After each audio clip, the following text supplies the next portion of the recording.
apple tree pruning here today. It's January, first day back after New Year, an ideal time for pruning fruit trees, because you can see the shape, the structure of the tree. And there's a small little orchard here with a number of trees to prune and work on. Some are they're all very old trees, some are very sort of thick, all very healthy trees, all very heavy cropping trees, with not a bad shape really, but they all need mainly thinning with these. Whenever you're thinking about pruning, whatever it is, first thing to ask is, does it actually need pruning? Sometimes we can worry a bit much and feel that things need pruning even if they don't. So, I mean, these trees are all a reasonable size. They're all growing to their natural height and shape. I'm not looking at all to reduce these trees down at all. I want to keep and protect and enhance the shape as much as possible. So they're not going to require any drastic work, but some selective pruning, we can really enhance the look of them. We're actually looking to reduce the cropping on these trees because they are so thick. They are producing so many apples, many more than the customer needs. So by thinning out, we're actually going to produce fewer apples, but of a better quality.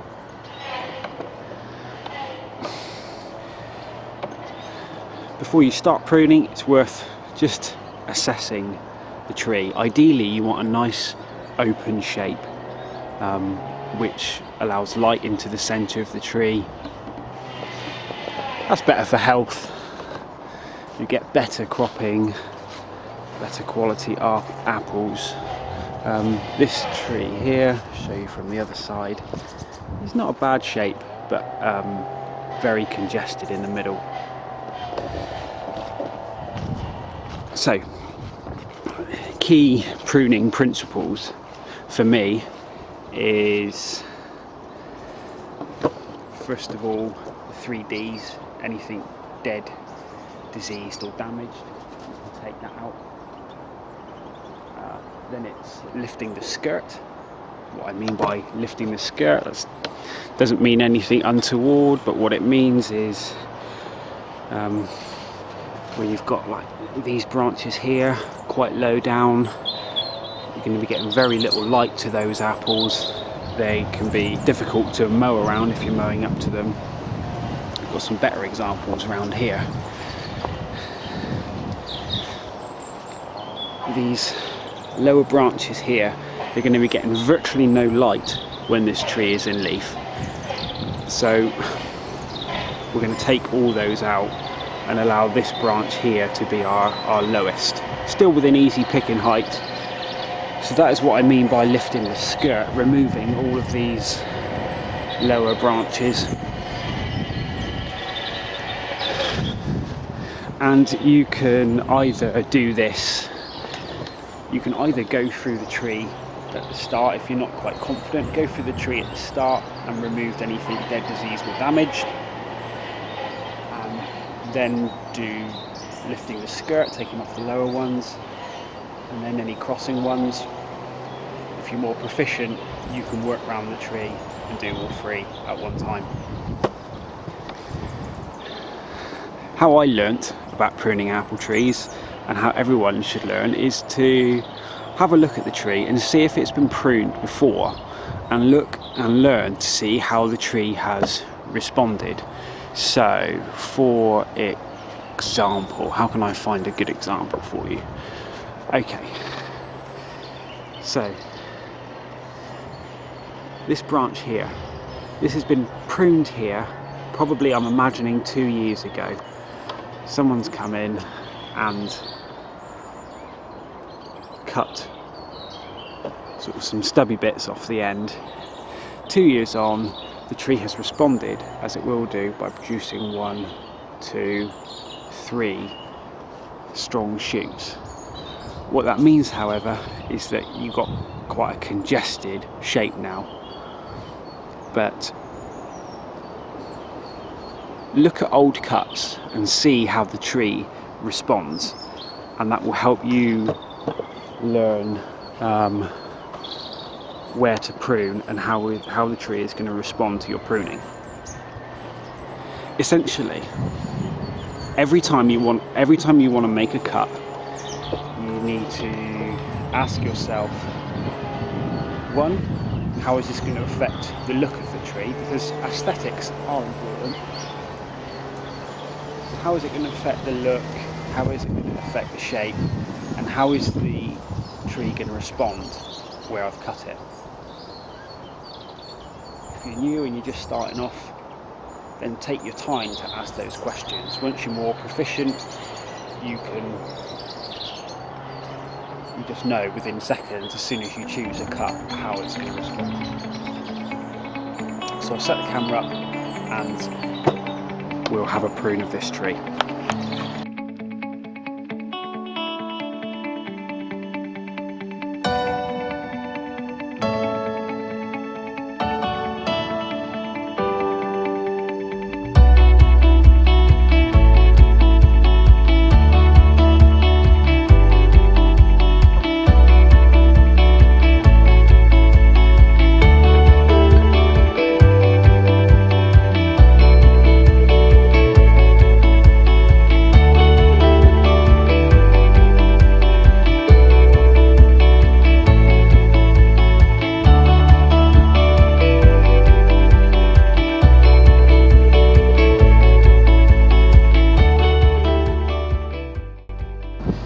So I've gone round now and taken off some of those lower branches, so it means all this area around here now is clear. It's easier to mow around. We might still do a bit more, but it's worth doing a little bit, taking a step back and then doing a bit more. So I've started this one with doing the skirt lifting. I hate saying that, but it is what it is.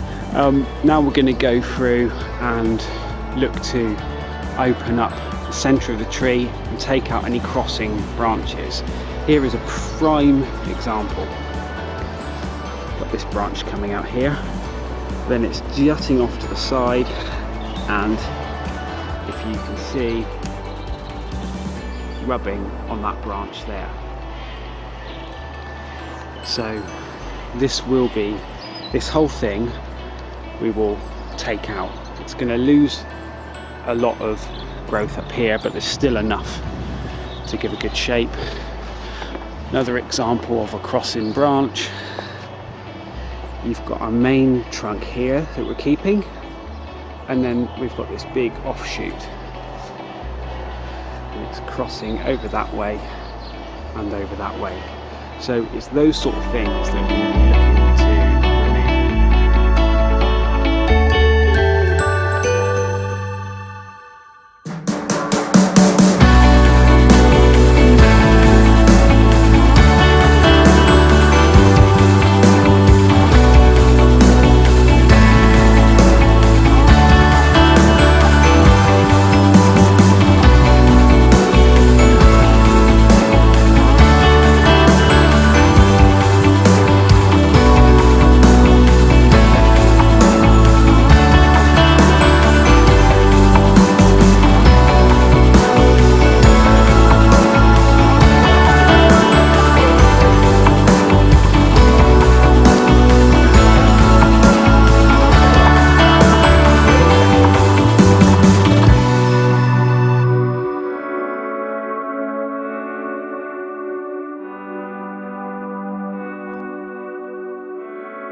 So this tree now, I've gone through, taken out anything that's crossing, lifted the skirt, and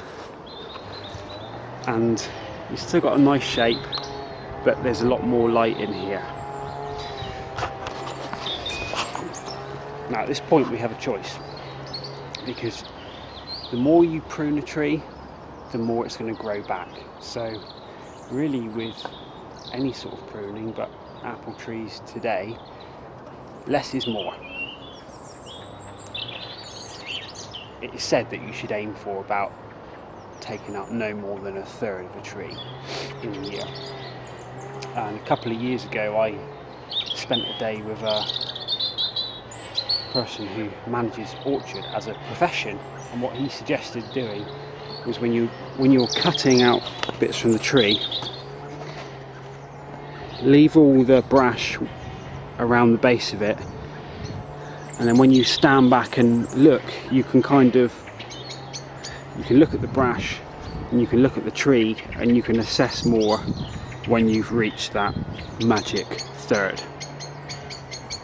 So there is an argument to be made that on this tree today I've taken out round about a third, maybe just under, and that I shouldn't do any more, and I could leave this tree completely and maybe do a little bit more next year.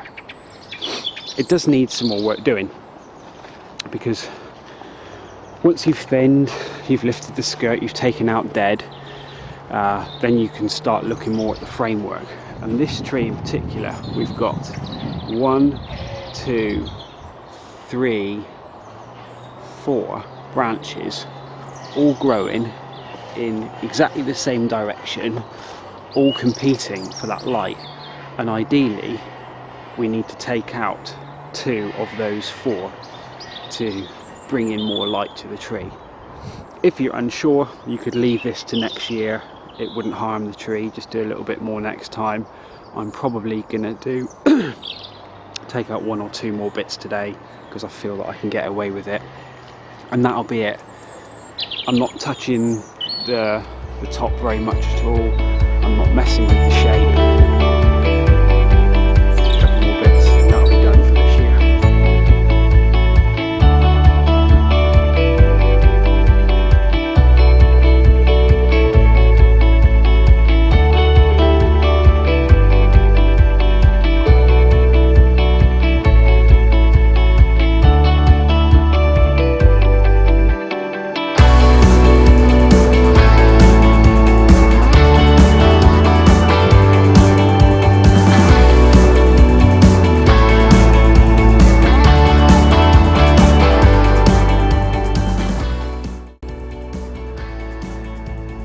Right, so I'm done on this tree, and if you really want to hone your pruning skills, every time you prune something, be it a tree or a shrub, try to leave it so that it doesn't look like it's been pruned. And obviously you've been watching me do this one, but if someone came up their garden now who hadn't seen me doing it, they will walk past this tree and not even know that it's been pruned, because we've spent a lot of time thinking about the shape and not spoiling it and keeping it natural. One of the ways you do that is by, well, you will have noticed that I haven't done any tip pruning. I haven't reduced any of these tall ones back like has been done there before. All my cuts have been back into the base, and that's quite good practice. It's better to take out a branch back to the base, flush with the main trunk, thinning, rather than just shortening the length of each and every branch. So just a little tip there. That's that one all done now. You can see the amount that we've taken out of it. It's about a third, maybe just over, but about a third. And I'll come back next year and do a little bit of finessing, a little bit more, the odd branch here or there. There's a few growing a bit close, but for the moment that's it. Any more, the tree will burst and put in more growth.